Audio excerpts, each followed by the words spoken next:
Hi everyone, welcome back to this channel and here is the question number 16. So we are doing exercise 7.3. अब देखो angle कितना है x है, ठीक है। तो एंगल तो ठीक है, पावर कितनी है 4। तो हम अगर इसको ऐसे ब्रेक करें 10 square x and 10 square x, ठीक है। होल स्क्वायर भी लिख सकते हैं बट हमने इसको ऐसे स्प्लिट कर लिया। ऑलराइट, बेस से में पावर ऐड करोगे तो it will be 4 then dx और यहाँ पे आ जाएगा इंटीग्रेशन, ठीक है। चलो अब ये वाला जो 10 स्क्वायर एक्स है इसको हम लिख रहे हैं सेक स्क्वायर एक्स माइनस का 1 एंड बाहर 10 square x as it is.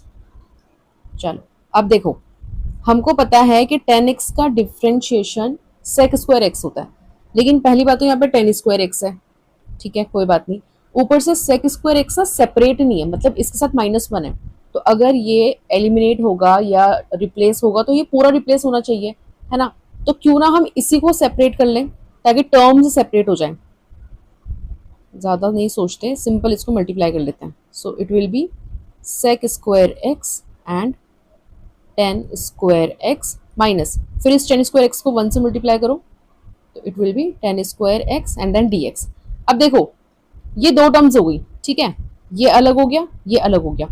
जैसे ही आप 10 स्क्वायर एक्स देखो तो इसको तो क्या करना है, इसको आपने लिखना है सेक स्क्वायर एक्स -1, खत्म। क्योंकि हमको इसका इंटीग्रेशन डायरेक्ट हमको पता है, सेक स्क्वायर एक्स का डायरेक्ट इंटीग्रेशन आपके पास 10x और 1 का इंटीग्रेशन है x, ठीक है। तो यहाँ पे तो काम हो गया अपना, ये सॉर्टेड है। अब यहाँ पे देखो इस वाले पार्ट में, अगर इस वाले पार्ट में मैं सिर्फ इस वाले पार्ट की बात कर रहे हैं, ठीक है, 10x को t लेट कर लें, ठीक है। तो 10x का डिफरेंशिएशन कितना होता है, sec square x d x is equals to d t. Alright, हम ऐसा कर सकते हैं, अगर आपके पास दो डिफरेंट टर्म्स है ना, अगर सेपरेट कर दिया आपने तो आप एक पार्ट में अलग इंटीग्रेशन मेथड अप्लाई कर सकते हो, दूसरे में अलग कर सकते हो, ठीक है। चलो अब देखो यहाँ पे आपका ये वाला जो सेक स्क्वायर एक्स है, अगर हम इसको सेपरेट कर लेना तो यहाँ पे डी एक्स आ जाएगा, और अगर हम यहाँ पे भी इंटीग्रेशन लगा दें सेपरेट कर ले तो ये कुछ ऐसा ही तो होगा, ठीक है। सेपरेट कर लिया अगर तो ये कितना हो जाएगा, सेक स्क्वायर एक्स यहाँ से और ये वाला डी एक्स, इसकी जगह पे हम क्या लिखेंगे डी टी। तो हम dt आगे लिखते हैं, है ना। तो ये तो रिप्लेस हो गया dt से, क्या बचा आपके पास 10 square x.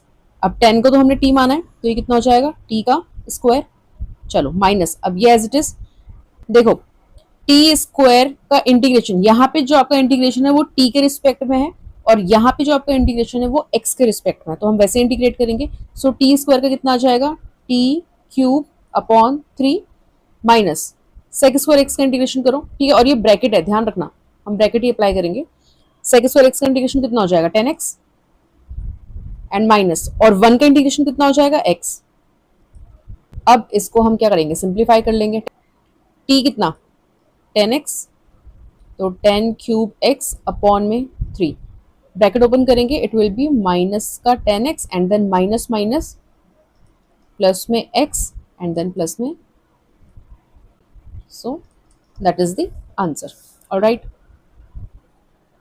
So now come to the question number 17। हमने ये डिस्कस करा है कि ऊपर दो टर्म्स हैं तो कोई दिक्कत नहीं है, नीचे सिंगल टर्म है तो कोई दिक्कत नहीं है, क्योंकि हम सेपरेट कर सकते हैं, है ना।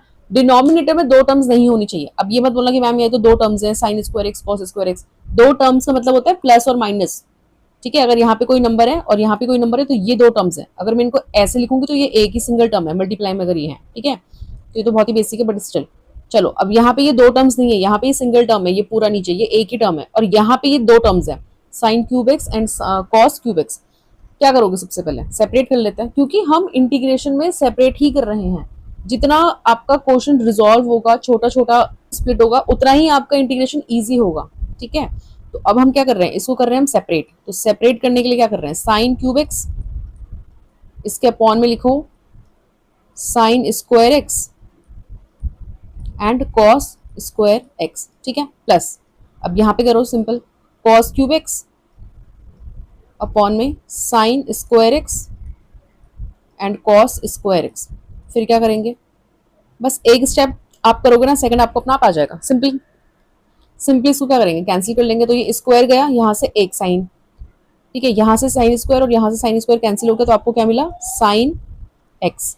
ये जो नीचे cos स्क्वायर एक्स है ना, इसको मैं ऐसे लिख रही हूँ, cos एक्स और cos एक्स प्लस यहाँ से स्क्वायर गया, यहाँ से गया, तो ऊपर क्या हुआ, तो आपको मिलेगा cos एक्स अपॉन में ये जो साइन स्क्वायर एक्स है इसको हम लिख रहे हैं sine x and sine x dx। चलो सेपरेट कर लिया। अब क्या करें, अब इसको क्या लिख सकते हैं हम, tan x, तो हम लिख लेते हैं इसको tan x। ये हो गया आपके पास tan x डॉट, यहाँ पे क्या है 1 upon cos x and this will be sec x dx। Alright, plus चलो अब यहाँ पे आ जाओ, cos x upon sin x कितना, cot x and 1 upon sin x कितना, cosec x। क्या हमारे पास इन दोनों टर्म्स का, इन दोनों टर्म्स का मतलब इस टर्म का और इस टर्म का इंटीग्रेशन प्रेजेंट है, क्या हमको इसका इंटीग्रेशन है, हाँ जी हमें इसका डायरेक्ट इंटीग्रेशन है। आपके पास sec x and tan x का इंटीग्रेशन होता है sec x and cot x and cosec x का, इसका डायरेक्ट इंटीग्रेशन होता है आपके पास माइनस का cosec x and then plus में c। That's it. Now in question number 18, अब देखो हम इसको सेपरेट करते, अगर ये कैंसिल हो जाता तो हम इसको सेपरेट कर लेते हैं, ठीक है। यहाँ पे तुम सेपरेट कर सकते हैं, ये tan स्क्वायर एक्स हो जाएगा और tan स्क्वायर एक्स को हम लिख सकते हैं sec स्क्वायर एक्स माइनस 1। इस चू पे तो हम ध्यान ही नहीं दे रहे क्योंकि ये तो बाहर आके एज इट इज रहेगा, ठीक है। यहाँ पे हम इसको भी कर सकते हैं, ठीक है, ऐसी कोई दिक्कत नहीं है। बेसिकली इस क्वेश्चन को हम 2-3 मेथड से कर सकते हैं, मैं एक एक करके आपको सारे मेथड एक्सप्लेन कर रही हूँ, ठीक है, बट फॉलो हम इजी वाला करेंगे। अब कैसे पता चलेगा इजी कैसे, इजी कौन सा वाला है, वो आपको प्रैक्टिस करनी पड़ेगी। जितने आप एक ही क्वेश्चन में आप ना 2-3 मेथड्स अप्लाई करो, उतने आपके ना कंसेप्ट क्लियर होते जाएंगे। अब देखो ये cos 2x है, cos 2x के फॉर्मूलेज है हमारे पास, कौन कौन से, 2 cos स्क्वायर एक्स माइनस 1, दूसरा कौन सा है 1 माइनस 2 साइन स्क्वायर एक्स, ठीक है। थर्ड भी है बट इट्स ओके, यहाँ पे 1 है, यहाँ पे 1 है, थोड़ा इजी हो जाता है सॉल्व करना, ठीक है। थर्ड वाले भी आप यूज कर सकते हो, ऐसा कुछ नहीं है। चलो पहले हम फर्स्ट वाला यूज करते हैं cos 2x। अब यहाँ पे देखो cos 2x की जगह अगर मैं रखूँ 2 cos square x minus 1 and plus में 2 साइन स्क्वायर एक्स, ठीक है। उसके बाद जो नीचे ये cos स्क्वायर एक्स है ना, इसको मैं इंडिविजुअली सेपरेट कर रही हूँ तीनों में, तो यहाँ पे भी मैंने लिख दिया cos स्क्वायर एक्स, यहाँ पे भी मैंने लिख दिया cos स्क्वायर एक्स और यहाँ पे भी हमने लिख दिया cos स्क्वायर एक्स। ऑलराइट, ये तो हो गया कैंसिल, 2 माइनस ये कितना हो गया sec स्क्वायर एक्स प्लस ये कितना हो गया tan स्क्वायर एक्स, ठीक है। ओके, अभी और सिंप्लीफाई कर लेते हैं। Now we can write tan square x को आप क्या लिख सकते हो, sec स्क्वायर एक्स माइनस 1, ठीक है। अब ये ब्रैकेट है, थोड़ा सा और सिंप्लीफाई कर लेते हैं। अगर मैं इस ब्रैकेट को ओपन करूँ ना तो क्या ये 2 इसके साथ मल्टीप्लाई हो जाएगा और ये 2 इसके साथ भी मल्टीप्लाई हो जाएगा, तो यहाँ पे 2 आ जाएगा, ठीक है। ऐसा क्यों करा, ऐसे इसलिए करा ताकि ये 2 sec स्क्वायर एक्स और ये माइनस का sec स्क्वायर एक्स ये कितना हो जाए, ये आ जाएगा आपके पास sec स्क्वायर एक्स ओनली, ठीक है। ये पॉजिटिव का 2, ये नेगेटिव का 2 और sec स्क्वायर एक्स का इंटीग्रेशन करो कितना आएगा tan x प्लस में c and that is the answer. एक मेथड तो ये हो गया। अगर हम फॉर्मूला नंबर 2 अप्लाई करते हैं, ठीक है, अब देखो यहाँ पे मेथड 2 लिख लो, फॉर्मूला 2 लिख लो, कुछ भी लिख लो, और दोनों ही करेक्ट है, दोनों ही इजी है, ऐसा कुछ डिफिकल्ट नहीं है। चलो नाउ हमें क्या चाहिए यहाँ पे 2 साइन स्क्वायर एक्स, इस 2 साइन स्क्वायर एक्स को क्योंकि नेगेटिव का इसको इधर शिफ्ट कर दो लेफ्ट हैंड साइड, तो ये हो जाएगा 2 sine square x is equals to, और ये 1 को यहीं पे रखेंगे, cos 2x को उधर लेके आ जाएंगे, सो it will B 1 minus cos 2x, ठीक है।